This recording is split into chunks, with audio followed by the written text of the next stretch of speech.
أعوذ بالله من الشيطان الرجيم. بسم الله الرحمن الرحيم. إن الحمد لله نحمده ونستعينه ونستغفره ونعوذ بالله من شرور أنفسنا ومن سيئات أعمالنا. من يهده الله فلا مضل له ومن يضلل فلا هادي له. أشهد أن لا إله إلا الله وحده لا شريك له وأشهد أن محمدا عبده ورسوله. وبعد السلام alaikum wa rahmatullahi wa barakatuh.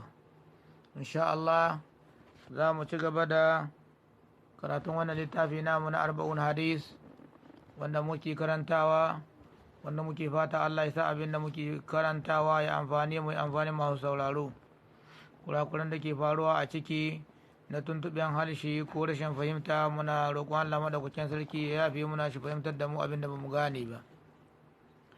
Darasin na yau shine darasi na 24 kuma ya yi daidai da ranar Laraba 17 ga watan Ramadan, hijiran manzo sallallahu alaihi wasallama daga Makka zuwa Madina tana da shekara 1440 daidai, wanda ya yi daidai da 22 ga watan 5 2019 miladiyya.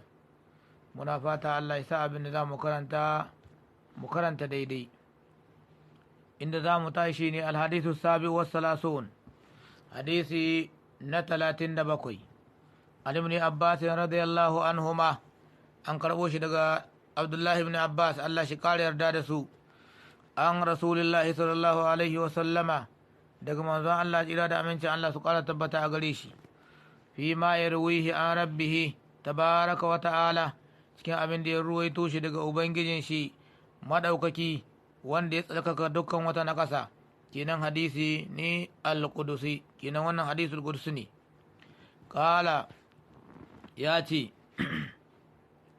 Allah madaukakin sarki ya ce, inna Allah manzon Allah sallallahu alaihi wasallam ce, inna Allah kataba al-hasanati was-sayyiati, Allah ya ainihin tabbatar da ya rubuta ya tabbatar da kyawawan ayyuka da kuma miyagun ayyuka, kuma ba bar mutane cikin duhu ba, an haɗa musu ga ayyuka masu kyau ga miyagu. Sun bayyana zalika, sannan Allah ya bayyana wannan bai ɓoye ba.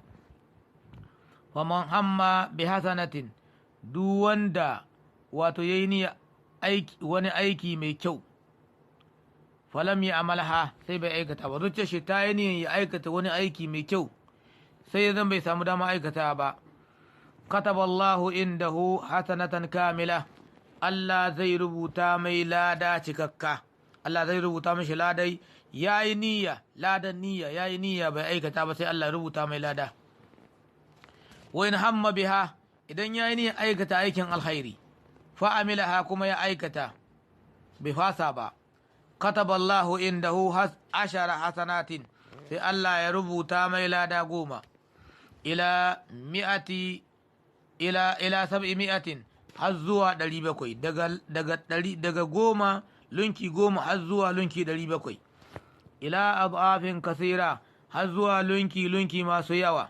Wato wannan ya danganta dangane da ikhlasin mai aikin. Mutane sun sha bamban wajen kyakkyawar zuciya tsabtatatta mai ikhlasi, wasu na gaban wasu. Lullunkawan nan ya danganta ga ikhlasin shi mai aiki din.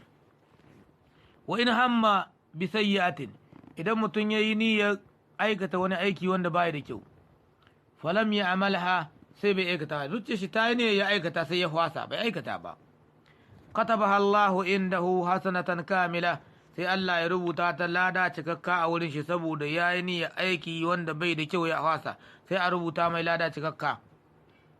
Wa in hamma, idan ya yi niyyar aikatawa, wa in hamma biha, ya yi niyyar aikata mummunan aikin, fa amilaha, kuma ya aikata bai fasa ba, katabaha Allahu sayyi'atan wahida, sai Allah ya rubuta mai ita mummunan aiki guda, a rubuta mai zunubi guda, ba a rubuta 10, ba a lunkawa. Rahul Bukhari wa Muslim, Buhari da Muslim suka rawaito wannan hadisi. Amma kai can dan adam, za a ga wani in ya tashi da bisa gadon shi, duk in ya aikata aikin lada kamar da mun ka gani, za a rubuta mai lada 10. In ya aikata aikin zunubi a rubuta mai zunubi guda, ba a lunkawa. Amma wani in ya tashi da sahi, Allah ya tsare mu, kafin ya dawo ga wannan shahida tashi, sai ka samu gudan can sun hi goma can yawa. Allah ya tsare mu. Na'am, idan muka duba sharhin hadisin, mala yace alimallahu azalan qabla wujudil makhluqati ma sayakunu alaihi al makhluqu khairan kana aw sharran. Allah ya riga ya sani tun azal abinda zai kasancewa ga duk ainihin wani abin halitta, abinda zai kasancewa na alkhairi ko na sharri, Allah ya riga ya sani. Summa amara mala'ikatahu al-kiram an yaktubu jami'a af'alihi, sannan ya umarci mala'ikun shi su rubuta dukkan ayyukan da shi dan adam zai aikata, shi makhluqin, wa ma yanaluhu min hasanatin aw sayyi'atin, da abin da zai samu wanda zai aikato na aikin lada ko mai kyau. Allah dama ya riga ya sani, amma ya umarci mala'iku su rubuta. Wata haƙiƙar li rahmatillahi bi ibadihi, domin tabbatar da rahama Allah ga bayan shi, waddaha lahum ma khafiya lahum, sai Allah ya bayyana musu abin nan da a ɓoye gare su don ba su sani ba, sai Allah ya bayyana musu. Faman azama ala fi'ili ma fihi khairun wa salahun, duk wanda ya niyyar aikata abin da adda alkhairi cikin shi da gyara da kyakkyawan abu, wana wahu ya niyyar shi, wato wana wahu bi kalbihi ya niyyar shiga zuciyar shi, walam ya amalhu, amma bai samu ya aikata ba, qabilahu Allahu wa tasabahu indahu hasanatan kamila, sai Allah shi amshi wannan aiki ya lisa mai shi lada cikakka, la naqasu fiha, wadda babu wata tawaya cikin ta, cikakkan lada. Fa inna wahu wa azama ala fi'lihi wa fa'alahu, in yayi niyyar shi ta yi ƙarhi akan aikatawa kuma ya aikata, jazahu rabbuhu bi ashri hasanatin, sai Allah ya saka mai wato da lada 10, tatada'afu ila an tasila wa tabluga 700, ta lullunkawa hatta kai 700, summa ila ma sha Allah, hasanan har zuwa hiya da 700, zuwa ko lunki so nawa Allah ya so ya lunka mai. Amma wa hadha bi sharti safa'in nafsi, wannan da sharɗin wato tsabtatuwan rayuwa, wa taharatul qalbi, da tsalkin zuciya, wal ikhlasu fil amali, da ikhlasi cikin aiki. Ikhlasi shine kayi aiki na ibada don Allah kawai, don neman sakayya Allah, ba don neman yabon wani ko don neman wani abu na duniya ba, ko don kayi abin kana gudun a ce ba kai kuma aikin ibada ne. Wannan shine ikhlasi, kai don Allah. ولم تقف رحمة الله تبارك وتعالى عند الأصاد، بل رأتهم وشملتهم. wato mala yace wannan rahama ta Allah bata tsayu zan bata isa ga ainihin masu sabo ba, a'a ta kiyaye su kuma ta kumshe su rahama Allah. Faman azama ala fi'li ma fihi fasadun, duk wanda ya niyya aikata abin da banna ne, akwai banna ciki, wana wahu yayi niyya wa lam ya'malu, bai aikata shi ba, katabahu Allahu indahu hasanatan kamila, sai Allah ya rubuta mai shi lada cikakka, haisu a'rada anhu bidafi dhamirihi, domin ya kauda kai zuciyar shi ta tunkuɗe, ya fasa bai aikata ba. Fa in azama ala fi'lihi wa amilahu, in kuma ya niyya aikatawa kuma ya aikata, kana lahu wato sayyi'atan wahida, sai a rubuta mai zunubi guda, la mudha'afata fiha, babu lullunkawa, shi zunubi ba a lunkawa. Inna Allah la yuzlimu an-nasa shay'a, Allah bai zaluntan mutane wani abu ya ƙara musu zunubi ko ya rage musu lada, sai dai mutane su ne suke zaluntan kawunansu. Allah madaukakin sarki ya ce, man ja'a bil hasanati falahu asharu amsalha, duk wanda ya zo da lada guda to yana da 10 ɗinta. Wa man ja'a bis sayyi'ati fala yujza illa mislaha, duk wanda ya zo da mummunan aiki wato zunubi guda, to ba a saka mai sai gurgudun zunubi nan da ya aikata, ba a ƙara mai, ba a ƙara mutum zunubi, ba a rage mai lada. ad-durusul mustafada min al-hadisi, darussa fa'idodin da ake samu a cikin wannan hadisi na darussa. Da farko, qaddara Allahu al-umura ala wafqi ilmihi wa iradatihi, Allah ya kaddara abubuwa da za su tahi a cikin rayuwar duniya daidai da sanin shi da nuhin shi da wanda yaso. Sannan hasanatun liman nawa khairan walam yaf'alhu, sannan akwai lada cikakka ga wanda yayi niyyar alkhairi bai aikata ba.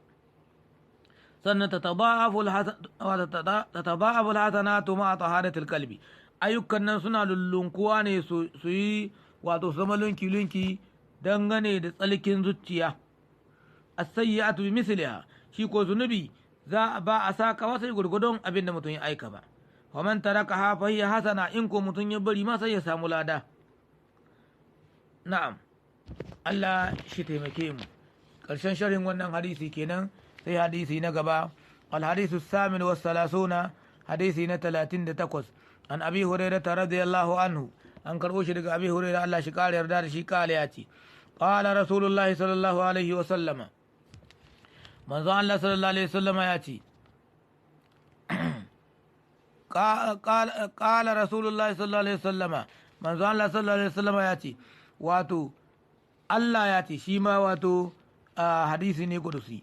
man adali waliyan, duk wanda ya yi ƙiyayya da masoyina, faƙad azantuhu bil harbi, to ina sanar da shi ya shirya akwai yaƙi tsakaninmu.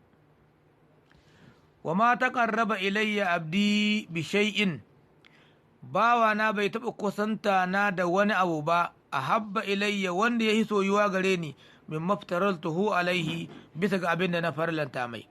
Allah abin da ya hiso ka aikata, bawan shi ya aikata abin da ya farlanta mai, ya cika aikin kuma ya yi don Allah. wala ya zalo abdi, bawana bai gushe ba ya taƙarrabu ilayya, yana kusanta zuwa gare ni, bin nawafil da aikata na filfili, hatta uhibbahu, har sai na so shi. fai za a hababtuhu, idan na so shi kuntu sam'ahu, sai in zama jin shi, allazi yasma'u bihi, wanda yake ji da shi. kenan sai Allah ya tsare mai jin shi, ba zai saurari sharri ba sai alhairi. wa basarahu allazi yubsiru bihi, kuma sai in zama ganin shi wanda yake gani da shi, sai Allah kenan ya tsare mai ganin shi, ba zai dubi abin da an ka haramta mai ba sai abin da an ka halatta mai.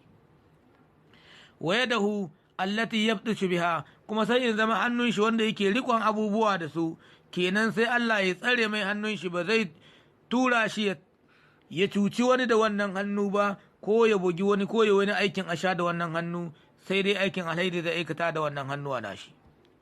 warjilahu allati yamshi biha, kuma sai in zama kawar shi wadda yake tahiya da ita, kenan sai Allah ya tsare ma wannan bawa kawawan shi, ba zai tahi wuraren da an ka hana mai zuwa ba, sai dai wuraren da zuwan su alhairi ne.